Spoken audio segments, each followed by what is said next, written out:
नीरा नदीच्या पाण्यामध्ये विविध प्रकल्पांचं रसायन मिश्रित सांडपाणी मिसळल्यानं मोठ्या प्रमाणात प्रदूषण झालंय। गेल्या वर्षी नीरा नदीच्या प्रदूषणाचा विषय मुंबईपासून दिल्लीपर्यंत पोहोचला होता आणि गाजला देखील होता।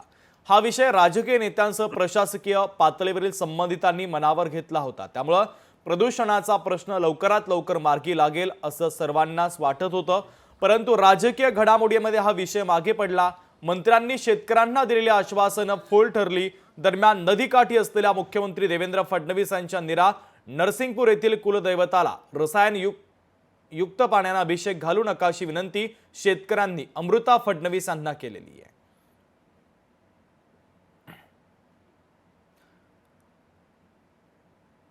दरम्यान याचा आढावा आमच्या प्रतिनिधींनी घेतलेला आहे, तो आपण पाहूयात।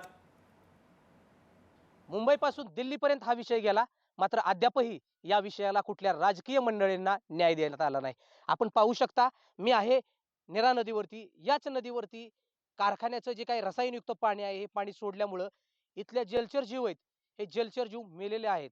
माशांचे अक्षरशः खचचे खच या ठिकाणी मरून पडलेले आहेत। असं असताना हे खाजगी प्रकल्प असतील किंवा माळेगाव कारखाना असेल किंवा आजूबाजूचे कत्तलखाने असतील, या सगळ्यांना या शेतकऱ्यांवरती का दया येत नाही असा प्रश्न देखील उपस्थित केला जातोय। आपल्यासोबत इथले स्थानिक शेतकरी आहेत, त्यांच्याकडून आपण जाणून घेऊया नेमका हा विषय काय आहे, हा नीरा नदीच्या प्रदूषणाचा विषय नेमका काय आहे, हा सविस्तर आपल्या प्रेक्षकांना सांगा।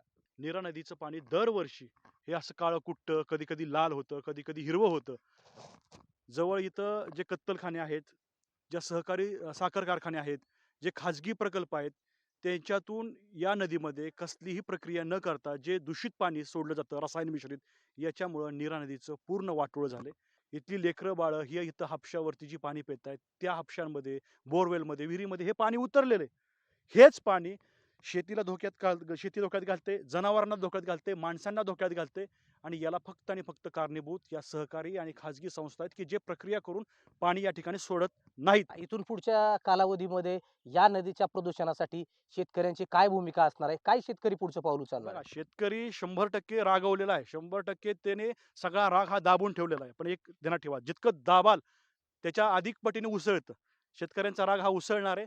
शेतकरी बोलतायत, शेतकरी आता आंदोलन करतायत। त्या दिवशी ग्रामसभा झाली, कारखान्यावरती मोर्चा काढला, तिथं संबळ वाजवून जागरण गोंधळ घातला। त्यावेळेस त्यांनी आम्हाला लेखी आश्वासन दिलं की आम्ही इथून पुढे पाणी सोडणार नाही। म्हणून एक ठिणगी आता क्रांतीची पडलेली, तिचा वनवा व्हायला थोडासा वेळ लागेल, पण नक्की होणार। राज्य सरकार या बारामती तालुक्यातील नीरा नदीच्या प्रदूषणाचा प्रश्न कधीपर्यंत मार्गी लावतोय हे पाहणं देखील तितकंच महत्त्वाचं ठरणार आहे। लोकशाहीच्या माध्यमातून हा विषय आपण सविस्तरच घेणार आहोत। विकास कोकरे, लोकशाही मराठी, बारामती, खंडज।